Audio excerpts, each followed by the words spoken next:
Hi, I'm Phil, in case you forgot from last time, and this is my second journal detailing exactly how I feel about the whole project of building a Shinobi flute thus far. Um, it's, well, overall, it's been a good experience so far, I think. Nothing really bad has happened at all. Actually, not much bad has happened. And most of my predictions of it being a good project, I'm working on it, have been true, so no issues. I'm going to go with Nick's ideas on this one and start with what happened. The first thing that happened is we got to Mr. Pepper's place, and it was tucked away kind of in a corner. I wouldn't have expected a Japanese antique store to be there, but there you go, there's a Japanese antique store there. So we check it out, and we talked to Mr. Pepper for a little bit. He has a phone call needs to make, so he makes his phone call. And the important thing that, the big important thing that happened next was that we decided to start talking about bamboo and what kind of bamboo we should use. So we spent the next couple of hours actually talking about bamboo, what kind of bamboo he had on hand, what we could use, all that stuff. And it was interesting on a lot of different biological levels, horticultural levels maybe. I don't know what the right word for that is. But yeah, turns out bamboo is a grass. It's just a really big, incredibly strong grass. Has the same tensile strength as steel. So obviously it requires tools to work with. It's a hardwood, all right. Although it's not technically speaking wood. It's just grass. Like you mow your lawn, you're mowing over baby bamboo. Same family stuff anyway.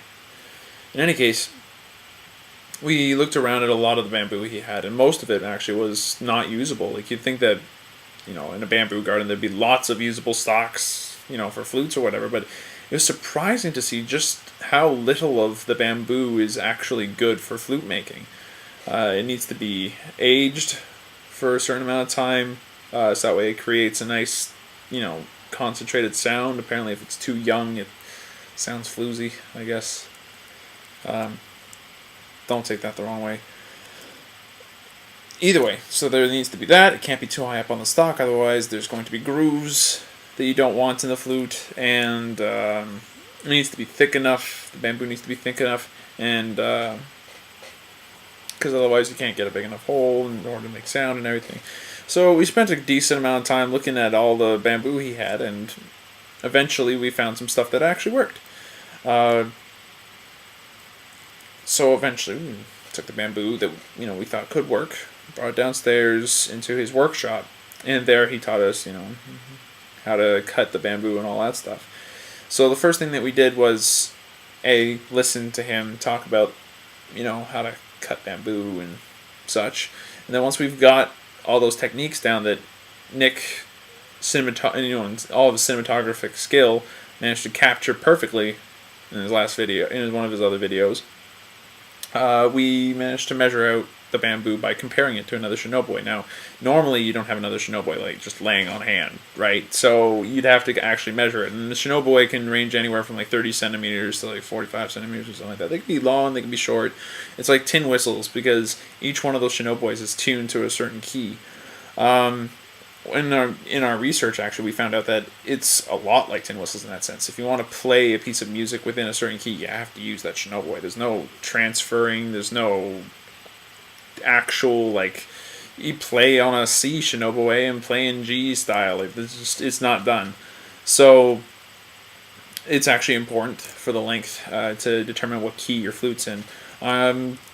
Actually forgot to talk to Nick about this, but I was thinking maybe we should just make flutes in C so that way we could work with it, easily enough, because C is just a really easy, malleable key to work around, and that way I could learn to play Mario on it.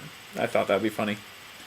So after we, got our basic stocks and everything, we cut it up, started shaping them, and we actually brought them home, which was fun, actually interesting. I actually have the flute right here. I could show you guys right after I move a bajillion things. So this is the bamboo stock we have. It's about yay long. Like in Nick's video, we both discussed that it'd probably be a good move to make it a little bit longer than it needs to be. We're probably going to cut it around here, making it about that long.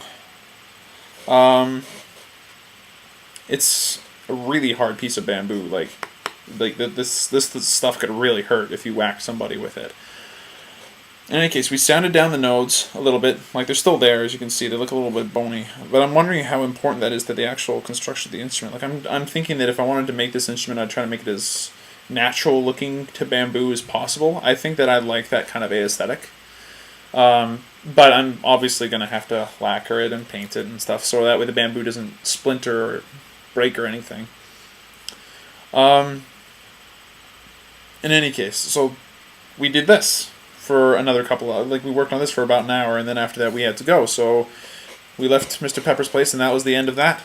Like,